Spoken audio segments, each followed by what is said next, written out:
Hi everyone. നമ്മുടെ സംസാര രീതി അനുസരിച്ചിട്ടാണ് നമ്മുടെ ബന്ധങ്ങളൊക്കെ ശിഥിലമാകുന്നതും ദൃഢമാകുന്നതും. സൈക്കോളജിക്കലി 4 കമ്മ്യൂണിക്കേഷൻ സ്റ്റൈൽസ് പറയുന്നുണ്ട്. അതിലെ ഒന്നാമത്തെ കമ്മ്യൂണിക്കേഷൻ സ്റ്റൈലാണ് പാസീവ് കമ്മ്യൂണിക്കേഷൻ സ്റ്റൈൽ.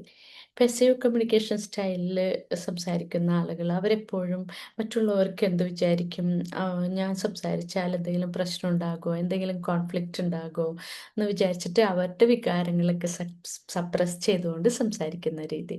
അത് അതിനെന്താ, അങ്ങനെ ആയിക്കോട്ടെ, അതിന് കുഴപ്പമില്ല, എനിക്കത് പ്രശ്നമില്ല എന്നുള്ള രീതിയിലുള്ള സംസാരം. ഇനി രണ്ടാമത്തതാണ് മാനിപ്പുലേറ്റീവ് കമ്മ്യൂണിക്കേഷൻ സ്റ്റൈൽ. ഒരു കുതന്ത്രപരമായിട്ടുള്ള സംസാരം. അവർ എപ്പോഴും വിമർശിച്ചുകൊണ്ട് സംസാരിക്കുകയുള്ളൂ.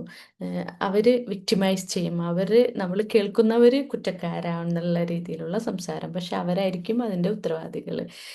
നീ അങ്ങനെ ആയതുകൊണ്ടല്ലേ അങ്ങനെ വന്നത്, നീ ചെയ്തതുകൊണ്ടല്ലേ, അങ്ങനെയുള്ള കുറ്റപ്പെടുത്തുന്ന രീതി.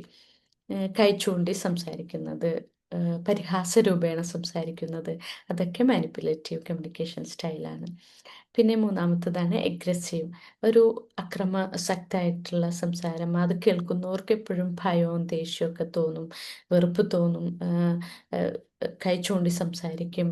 ഞാൻ പറഞ്ഞതുപോലെ തന്നെ ചെയ്യണം, ഞാൻ പറഞ്ഞതാണ് ശരി എന്നുള്ള രീതിയിൽ അനുസരിപ്പിക്കുന്ന ഒരു രീതി, ഫോഴ്സ് ചെയ്തിട്ട് അനുസരിപ്പിക്കുന്ന രീതി, അത് അഗ്രസീവ് കമ്മ്യൂണിക്കേഷൻ സ്റ്റൈൽ. അത് കേൾക്കുന്ന ആൾക്ക് എപ്പോഴും ഭയവും വേദനയും വിഷമവും ഇതൊക്കെ ഉണ്ടാക്കും. ഒരു കുറ്റബോധവും ഉണ്ടാക്കും. ഇനിയുള്ളതാണ് അസർട്ടീവ് കമ്മ്യൂണിക്കേഷൻ സ്റ്റൈൽ. അതാണ് ഒരു ക്ലിയർ റെസ്പെക്റ്റ്ഫുൾ കമ്മ്യൂണിക്കേഷൻ സ്റ്റൈൽ.